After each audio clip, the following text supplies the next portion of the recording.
welcome to another exciting episode of the Bent, Twisted, and Exhausted Entrepreneur Podcast. My name is Jeff Harrison. I'm joined by my lovely hostess, Leslie Spoor. Yeah, and if there's a little bit of, I was going to say, if there's a little bit of delay, it could be in technology where, it's like I don't have that kung fu. And if you don't know what that's talking about, look it up. I'm sure there's a video there where my lips are moving and no words are coming out yet. Sometimes there may be delay because she's in a different part of the world than I am today. And so there may be delay. So Leslie, how the heck are you? I'm pretty awesome, actually. It's Yeah. a beautiful day here today, and it's getting stuff done and highly productive. And we're doing a podcast, which I always love. Cool. Hey, if this is your first time joining us, thank you for joining us. But also, we just finished up a series on the challenge as a business owner will face in the first 12 months, and to kind of like, first of all, shine some lights on them that you're not the only one that would have that challenge, but also to give you some solutions. So go back and check those out. And, we appreciate you being here today. Today, we are kind of getting back on our entrepreneurial bicycles, if you will, although they be electric bike. That's the best way to go. And we're going to talk about things that are near and dear to our hearts. And today, Leslie, I want to ask you, and make sure if you're watching today, either record this or get out some paper and pencil. When I ask this question, you answer it also while I'm asking Leslie. Leslie, what really drives your business? Well, what drives my business is referrals and testimonials from existing clients. Those are, and real estate agents and HOA managers, those people that we do work for that appreciate and value what we do. They are I guess you'd say word of mouth, basically, is that they tell us stuff in this day and age of online reviews being so critical to everything. Some businesses like ours, it has a little bit of difficulty getting a Google review or a Yelp review. However, we have tons and tons of testimonials that are on our website and on our Facebook pages about people who love what we do. And most importantly is them telling their friends and colleagues that we can help them. And, it's all about perception of value, right? So we want clients to value what we do. And then when they do value it, then they refer us. And that's the best testimonial we can receive. So let me make sure. So really what drives your business is positive reviews? Yes. Or positive customer service? Yes. Yeah, well, we have to do positive customer service in order to get positive reviews. So internally managing customer service is, I have a way to do that, and that's something we'll talk about today. But how do we control the level of customer service in order to keep our clients happy? And I'll tell you something. Today, people have no patience. So they send you an email on a Sunday. They want an answer on a Sunday. Or they leave you a voicemail, and if you don't respond to it within, minutes, they'll move on to the next place. So you really have to find a way to be quick and effective and approachable and measure the job you're doing, keeping your clients happy. Yeah, so I just want to peel this back a little bit more, because within your statement, there are many, many truths and answers in there that are really gold nuggets. So when you say that really what drives your business is, I'm going to say, exceptional customer service, especially because where you live in or what business you're in. But that probably could be really good for almost any business. But when it comes to that, is that like the filter of all things? In other words, it means, hey, when you're training somebody, you're training them to deliver and know what exceptional customer service looks like, or exceptional work looks like, that will get exceptional customer service. That's a good point. It's difficult to teach somebody to have a customer service mentality. You have to have that innately. There's two kinds of Wait a minute. How do you know that? Like when you're hiring somebody, how do you know if somebody's innately they're going to be good at customer service? Well, here's the difference. one kind of an employee or a person thinks from a customer service perspective, what can I do to make your client's experience better? And they get their sense of self-worth and satisfaction from doing a good job. The other kind of person is an employee mentality, or the what's in it for me? What do I get out of this? Right? I'll do the job because this is the job you hired me for, but what am I going to get? Instead of thinking about what the client's going to get. Those are the two difference. And you can subtly find that out during interviews by asking them questions and the questions they ask you. If they're asking about, do I have to work on the weekends versus, I would prefer to make sure that everything's taken care of for a client, even if it goes over a little bit. There's a difference there in customer service versus employee mentality. That might have not been the very best definition, but you're really looking for people that already have a customer service mentality built into them. Caregivers, teachers, people that work in the service industry already. Those people tend to have, it's more of a caregiver personality for our business, right? I'm not talking about concierge business solutions. I'm talking about executive errands. So for executive errands, you have to have a caregiver mentality, not in a convalescent way, but in a, I want to make somebody's life better way.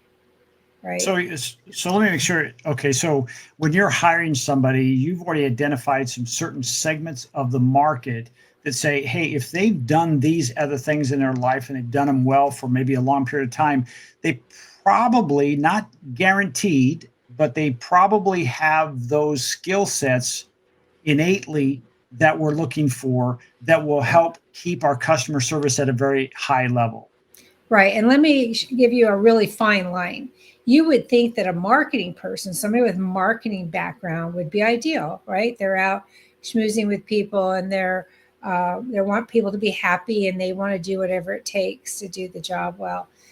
They are terrible for our business if they're working in our business. Ouch. And I'll tell you why. Not because they're not good people. They're excellent people and I love what they do, but because they're a social animal. They need to have interaction with people and talk to people and schmooze with people and, that water cooler talk and the personal interface that comes with marketing. They need that. They thrive on that. Our job is very solitary. We're taking care of people's homes when they're not here, that you rarely meet with the customer face to face. You could go all day and never talk to anybody except a vendor or somebody within our own company. You may talk to clients, but by email. So it's extremely solitary existence. So if you're somebody who craves and requires personal interaction, this is not the job for you. And that's what I mean by that. So you have to learn, and it took me a long time to learn this. You have to learn what works best for your particular company and then implement the tools and techniques to monitor that to make sure that you can maintain it. It seems like somebody and I don't say this in jest, but as you describe this person, it feels like somebody that could be a long haul trucker or somebody who works for a FedEx or UPS, that they really are, delivering, no pun intended, but they're doing it on their own. Like, every now and then I'll see my UPS driver or my FedEx driver, but they're really used to working on their own and delivering great customer service. Right. Yeah. It's a solitary job. Ours is a solitary job. Now, if you have retail, I was going to say, go ahead. No, go ahead. You said it's a solitary job. Yeah. If you have retail, like I started implementing before retail, I started implementing monthly meetings just so our team could get together because we don't even see each other. Right. So I have a once a month meeting where everybody gets together. It's a team environment and we laugh and joke. And I do training during those meetings and problem solving and discussions of status for different clients so that my people have a sense of team and camaraderie. Otherwise, they would see nobody all the time. And that's not healthy either. In retail, you may want a more social person. How can I help you? What can I do for you? Those people that come up and eat those little bugs that you want to say, no, I'm fine, I'm just looking. But those kind of people are good in retail, and you need them.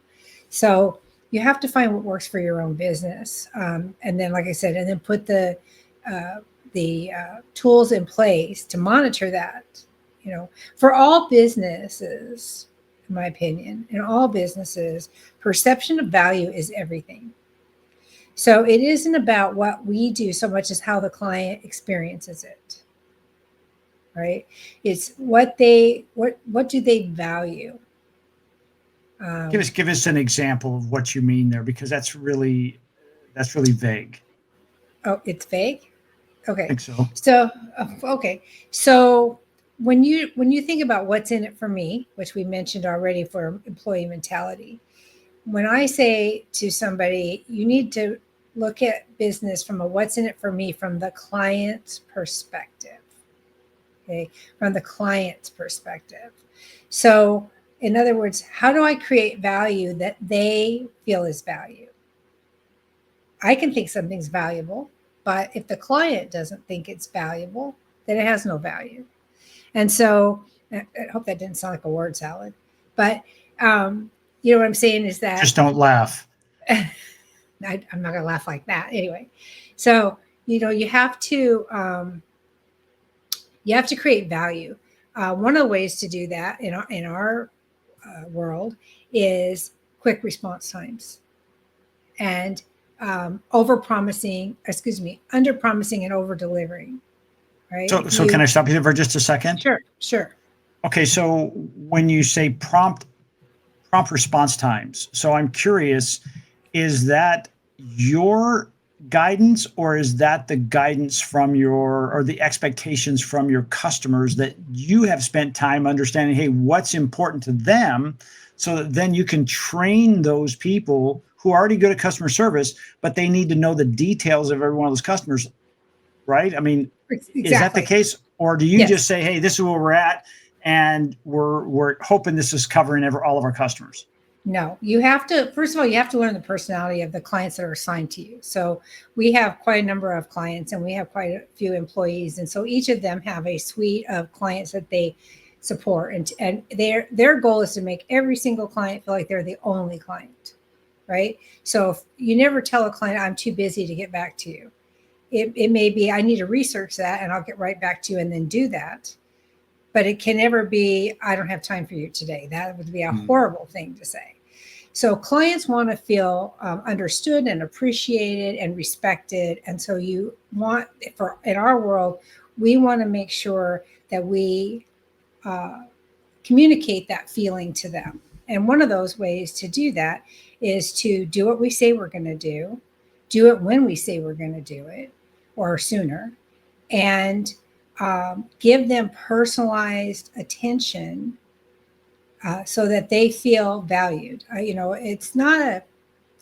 We truly feel that way about our people, our clients. So it isn't a stretch to do it, but teaching people how to do that can be sometimes a little bit of a learning curve.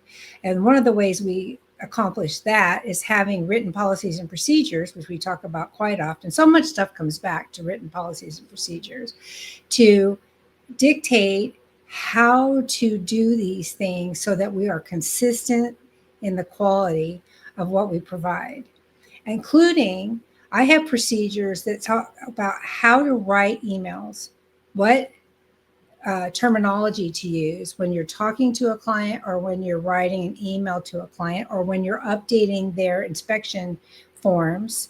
How do we say things for consistency, for quality, and for communicating value to the client, right? So one thing we don't ever do is use pronouns. We never say, I did this, I did that. It's always start with an action word.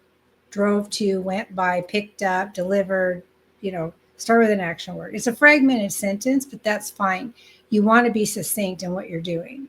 And if you do have to use a pronoun, it's always a we or an our, because we're trying to create the perception that the company is the one providing the service, not the individual, which is true, but we need to communicate that because people, being humans, can get attached to other people. You've seen that happen all the time. I see it with real estate agents when they're holding hands through escrow and the buyer, and they get done with escrow and the buyer's got a new home and the real estate agent wants to move on to a new listing. And the buyers get separation anxiety. Well, wait, you were here holding my hand for, 6 weeks and now you've just left. Well, we don't want them to feel that way, right? So we have to, and I have ways for real estate agents to avoid that complication, but you just want to have defined procedures that create that value for the client. For example, when we write things, I told you we're consistent how we write them. And so when a client can log into our database and see a month's worth of their work, it all looks exactly the same, right? The way it's written, the formatting, the punctuation, the syntax, everything is the same. So you get a sense of quality just from that. I've seen other people who using a system who put in all kinds of mishmash stuff and it's all over the place and it doesn't even, when you look at it, I know this is probably kind of weird, but when you look at it, just look at it on the screen. I want them to see the quality of it by just looking at the way it's put together, right? Whereas some people just have a little bit of here, a little bit of there. It's all over the place. They use different words. It's just a mess. And so to me, there's nothing wrong with it being a mess if that's how you operate, right? And if that's what your clients expect. But I think that there's a lot of subliminal value that can be achieved by taking a second to do it more consistently. So the client, they may not even realize the perception that they have of it until they see it done this way. And it really makes a huge difference. I've had clients comment on it and say, everything you guys do is so professional and so nice. I really appreciate it. And I don't think they even 100% fully understand why they feel that way, if that makes sense. Not to be insulting to them, but just because it's so subliminal. Subliminal marketing, as you know, is huge. And that's even applies into how you create value for clients, if that makes sense. Is that still confusing? Did I explain that well? I'm not sure. You did. So, the question was what really drives your business? And again, you said it's customer service. I want to give an example. We talked about off air. And one of our clients, he owns a company that cleans built-in barbecues. And maybe 3 years ago, when we first began, he's a data guy. He collects all kinds of data, which I love because decisions can be made on data, not a gut feeling. And so at the point, he said he wanted to add more customers. He wanted to get more sales. I asked him, out of your database, I said, how many people or how often do the people who are in your database hire you for your services? And he said, well, about a third of them will have their barbecue cleaned once a year. So let's say 300, about 350, not quite 350 a year. The goal was to get to 1,000. He wanted to be able to say, hey, I got 1,000. I said, so let's mathematically do it. I said, how many names you need in your database? And he said, well, 3,000. Well, we met this past week and he has 3,100 names in there. And he is hitting that number of 1,000 a year. And he started talking about all these other ways to get more customers, and I said, well, are they really doing what drives your business? He says, what do you mean? I said, well, actually what's driving your business is not putting an ad over here or sending out mailers that you have no way to track. You have no follow-up on who opened it up. I said, none of that. I said, yeah, you might have somebody call or somebody drive and say, hey, I saw your van out there, whatever. But I said, is it really driving your business? He says, I guess really not. I said, so why don't we only focus on doing things that drive your business? And for him, I said, why don't we put together a free giveaway for your ideal customer to get a free barbecue cleaning? And he said, well, they already have their barbecue cleaned. I said, no, I'm not talking about to your current database. I said to the other people. I said, because if somebody signs up to have their built-in barbecue cleaned for free, what do you think they already have? And he said, well, they probably have a built-in barbecue. I said, and isn't that your ideal customer? He said, well, yes. I said, well, why don't we get them to do that?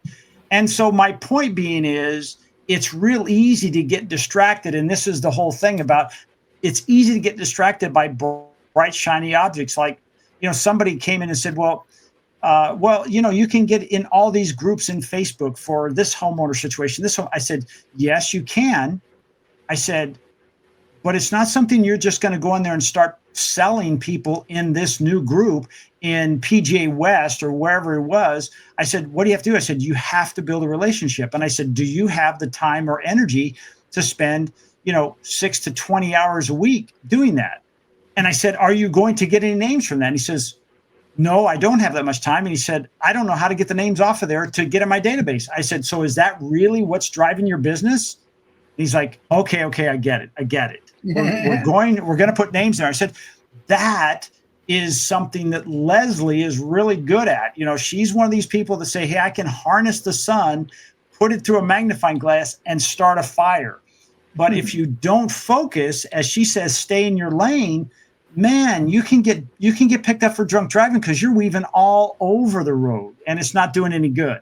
So This is an example of saying, hey, what really drives your business? That's the part I want you to write down. Customer service for Leslie, because she works in a very high end or high net worth individual type of environment, is ultra valuable, because while she may not have 1,000 5-stars on her Google business profile, that's not where she's getting her referrals. That's not where the testimonials are coming from. They're coming in between from a neighbor saying, yes, this is who I use, this is who I use. They're probably never going to Google business profile. They're trusting the fact that Leslie told me that this person is a great, and I'll give you a perfect example. We just about finished our remodel in our kitchen. And, I asked Leslie for a referral to help. And she said, well, I have somebody who works for me. She came over to meet with my wife. My wife fell in love with her. They got another person to help with the cabinets. That worked out great.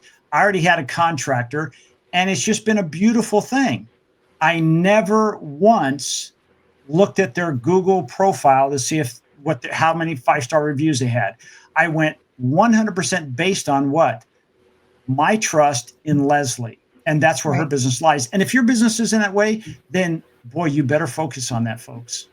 Any last thoughts on that, or additional thoughts on that? Well, I wanted to talk about how we make sure that the customer is perceiving that they're getting good customer service. Is that part of the next piece of this, or is that?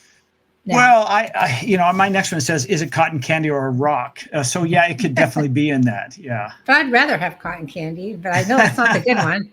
I know the good one is the rock, but I'd rather have the cotton candy. Yeah. And quite frankly, some of your customers, they may be that they want the cotton candy. Like if you have as an example, if you're putting together a music festival and it's a one and done deal, you better be serving a lot of cotton candy. Because it's not something you're doing over and over again. But if you want a long-term builded business like Leslie with over 2 decades in her business, then by golly, you better build on rock. Good foundation. Right. And this is how we do this. I mean, as you know, and maybe our listeners don't know yet, but they will. We have a state-of-the-art software system. It's an ERP system that we developed for our business, that we market to other companies through Concierge Business Solutions. So we built this software system to manage all the data for executive errands. And the key to this is customer service. So let me explain how that works. If I'm doing a task for a client, we put it in the system and we make sure that we monitor if there are any past due tasks. because we don't want any past due tasks. Remember, we're supposed to do things when we say we're going to do them, and we're supposed to get them done as quickly as we can get them done, because that gives that perception of value to the client. So we can keep track by date of when this stuff was supposed to be done and monitor it. Same with quotes. If a client has requested us to do something and we have to quote it, paint a wall, or have the HVAC serviced, or have the house cleaned, whatever it is, and we need to give them a quote, we have the ability to track that in our database and say, this is when the service was requested. This is when we had the property walk with the vendor. So do I have the quote yet or not? Have I sent it to the client? And so I can monitor that and see, and I have date parameters in there that says, we've got to get this done within this specified number of days.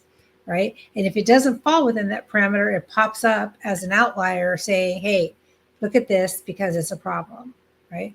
Same with schedules. Is a schedule past due or not? So we have all these little tools in the software that tells us that we're getting things done when we promised they would get them done, so that our clients will have a perception of value. I can't tell you how many times a client has said to me, I can't believe you did this so fast. Right? Because most people will say, yeah, I'll do it, and then either not commit to a time frame or miss that commitment. Like I said, we don't want things to fall through the cracks. That's the worst that can happen. And when I see other companies that are out there trying to do similar services to what we do, lifestyle management concierge services, and they don't have a way to track all the commitments that they've made and all the tasks that need to be done, they are going to fail, because you can only manually track this stuff for about 3 to 5 clients. That's it. After that, it's impossible, because you'll be up at night. You'll say, oh, gosh, I remember to do this. I remember to do that. That's where you come into twisted at bet, right? It's like, oh, my gosh, I was there. That's why I developed this system, because the data, today is all about data, right? Today, meaning not this podcast, but meaning the world, is all about data. Thank God for you, because that's what you do. You're a data person too. So I believe in tracking, monitoring, and managing the data in order to create perception of value, so that clients will say, my gosh, this company's professional. They do what they say they're going to do. They anticipate what I need. There's so many ways to do this. And so in that case, what I build is a rock. It's not like some feathery light thing that it comes and it goes. It's inconsistent. It melts in your mouth, and in your hands. It's not like that. The cotton candy is sweet and it's beautiful and it's enjoyable, but it doesn't last. A rock, on the other hand, may not be pretty, may be pretty, may not be pretty. I like citrine myself, but may not be pretty. But it will last forever, right? It will last forever. So you want to build your business in a way that lasts forever, right? You want to build it so that clients can depend on it. I don't care if you're selling widgets, making ice cream, no matter what you're doing, you need to build a rock with it. Does that analogy work for you, Jeff?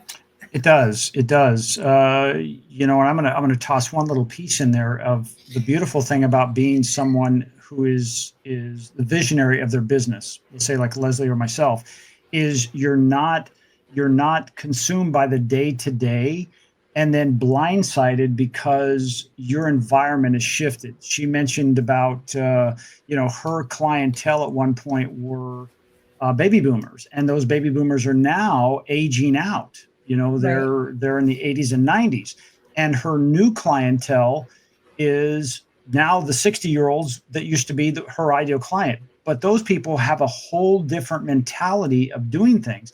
And one thing that jumped out at me is like, okay, well, those are a lot more DIYers, as you said. So it's like, does that, as the visionary, make you think, wow, what if I had more DIY things that I could give them to support them, that if they insist on doing it themselves, I'm still their resource. They're not accidentally going someplace else. I'll give you a perfect example.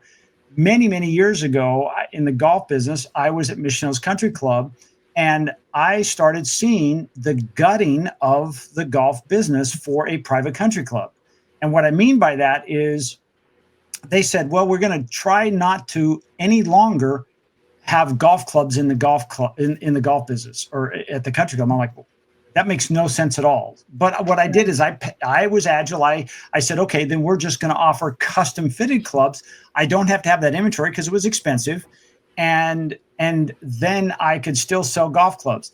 That solved that problem. The other thing was we're not selling enough caps. Well, let's make many different logos for our hats. And all of a sudden now it's fresh and new again, but they're still caps, right? That's Right. the advantage of being outside of the day to day and say, let me get up here and I've gotten on a ladder and I can see what's going on in the forest in front of us. And I think what Leslie's talking about, that's a real important thing when she said my customers are now younger, they're DIYer. And I'm curious, and I'm going to pass this over to you. Are you adjusting anything now to be more catering specific to those people? We do our best to do it. A lot of them, because they don't feel that well, here's the thing. Quite often, most of them are first time second homeowners, and second homeowners are what our bread and butter, right? We take care of snowbirds. If you're a new snowbird, a new first time second homeowner, you're concerned about how long your retirement money is going to last, right? Because we all save money, but we don't know what the economy is going to do. We don't know what the stock market's going to do. We don't know how long our money is going to last. And so we're more prudent, especially in the beginning, about how we allocate those funds every month. We just invested in a second property. That's a big investment. Now, how much do I want to pay somebody to check my house or to run errands for me or do whatever?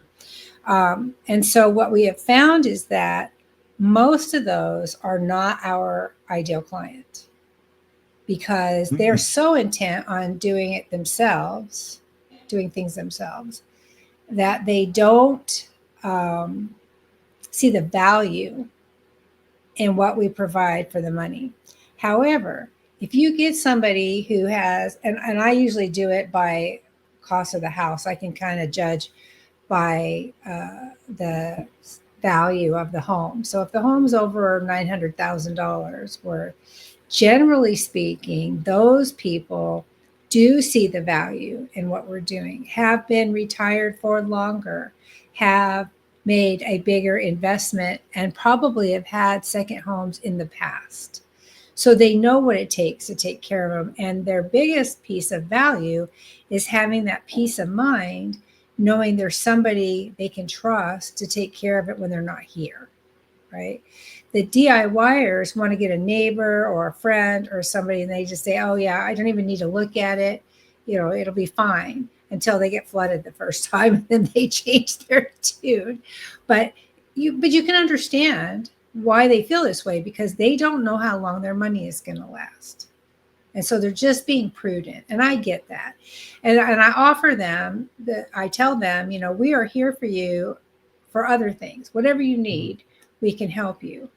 But generally speaking, they are not our ideal clients. We have to find a specific income level or experience level, people that were CEOs, CFOs, upper level management, entrepreneurs in their prior life, people that understand the value of time, because that's all we're selling is time, right? We're trying to be able to give you the ability to be in two places at once.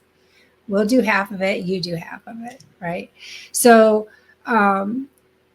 if you value time over money, then people hire us and we have long-term clients. If you're worried about money over time, then there's no amount of what I can do is going to change how you feel about it, because I can't create that perception of value because you initially don't see it. Right.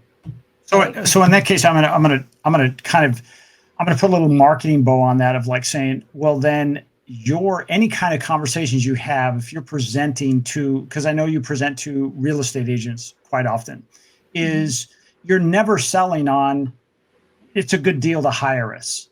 It's Never. always a time value for those higher end people who always, as you were explaining, I'm thinking, I always have a guy, right? I always have somebody I can call Right. because I'm sitting in the office and say, well, who can go to Cleveland? Well, it's not me, but I can hire, I've got somebody on line 3, right? Right. And so to me, are you having a different conversation when you're presenting? You're never really going for that. You'd hire us because it's a good deal. Correct. Yeah. It's always about security, peace of mind, um, uh, issue prevention. Of course, insurance companies will give a discount if we check a home twice a month at least. When Mm, it's a second home, a lot of people don't know that because they feel that, but rightfully so, that if we catch an issue, uh, it will be less expensive and costly to remediate than it would be if it went for a month or 6 weeks or never. It just exacerbates the longer something sits, especially out here with the heat that we have. So, as a business owner, you have to be aware of how your clients think and how you can communicate that perception of value. Um, you said one thing I was going to respond to, and I've lost track of it. It'll come back up, I'm sure. Um, real estate agents. So, when I talk to real estate agents, I'm trying to solve their problem so they see the value in working with us, right? Again, it's always about what's in it for me from your potential client's perspective. And I like real estate agents because they have a built-in network of clients that we need, right? They have buyers and sellers and people that we want to work with. And they're hard to get to. Real estate agents are not the easiest people to convince to work with you because why? Their biggest fear is you'll steal my clients or somebody will steal them, right? Because they live and die by repeat business. So they don't want to give their clients to anybody, right? Their buyers and their sellers. So what I talk to them about is the value of, rather than a client having separation anxiety because you've moved on to another listing, transition them to us and we'll give them the same level of customer service and handholding that you were doing during escrow. And when they're ready to come back to sell, well, we encourage them to go back to you. So then that way, we don't have realtors on staff. We're not looking to take your clients. We're not going to try to sell their homes. All we want to do is provide a good living experience for them while they're here in the desert. And the problem it solves for you is that separation anxiety so that they don't feel like you abandoned them. So they have a positive experience of the escrow process and of working with you. And that's what I'm talking about, creating perception of value and how it's what's in it for me. That, yes, we provide good services. We have to, that's required. But solving that problem for the real estate agent creates that perception of value from them and makes them want to work with us.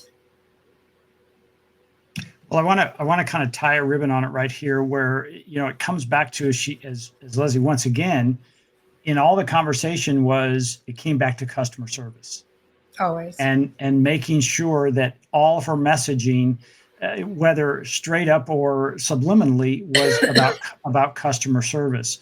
And she did say something I want to tee it up for our next episode. And now it escapes me, but I think the whole idea here is when you know what really drives your business, it's so much easier to see it.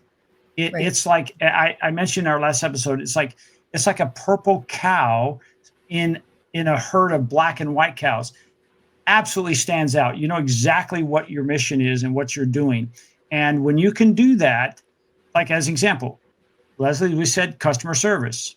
My other gentleman was adding more names to his database. When we can do that, we know his business will continue to grow. It just is a natural byproduct. We've seen that over 3 years. Um, so think about that long and hard. What really drives your business? Leslie, any last thoughts before we wrap up for today? Nope, that's all I got. I hope you remember what our next topic is. Okay, so the Bent, Twisted, and Exhausted Entrepreneurial Podcast, and you've been spending about the last 40 minutes with. I really appreciate that. And today we're talking about really making you think about staying on task. And as Leslie says, stay in your lane when it comes to what makes your business go. and Leslie's is customer service. And our case study was, hey, they just need more names in their database. Make sure their efforts are doing that. Thanks for joining us. My name is Jeff Harrison, along with Leslie Spoor of Concierge Business Solutions. We'll see you again next time on the Leslie, the Bit, Twisted, and Exhausted Entrepreneur. Did I say it right? Podcast. Yeah. I can't say that word, by the way. So, entrepreneur. Whatever. We'll see you next. Business owner. Yeah, we'll see you next time. If you're listening on one of our non-video programs, and what you want to see what we look like, you haven't seen us, we're always going to be on YouTube, on Leslie's channel or my channel, Jeff Harrison. So until next time, stay on task. Make sure you have that light shining through that magnifying glass that is absolutely on fire. Thank you, guys. And subscribe.